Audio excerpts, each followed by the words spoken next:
Hello everybody, in this video we are going to learn how to turn on post replies. Turning on post replies means you can turn on specific responses based on the post. To do so, first of all select the page you want to put the setting for, then click on manage. After that, in the auto reply section, go to post replies. Once you've reached this page, you'll be able to see all your posts individually. Scroll down to the post you would like to set up post reply for, then click on Turn on a specific post reply tab. After that, you can choose to comment reply, which means reply in the comment, privately reply to a comment, which means directing comments to the inbox, or keyword replies, which means replying based on the keywords. For example, if I would like to turn on comment reply for this post, I will turn on the comment reply tab and add in my response.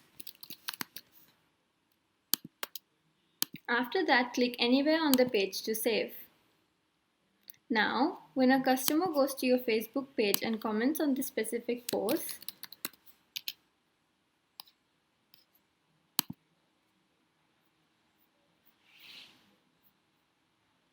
the response that you have set specifically for this post will appear.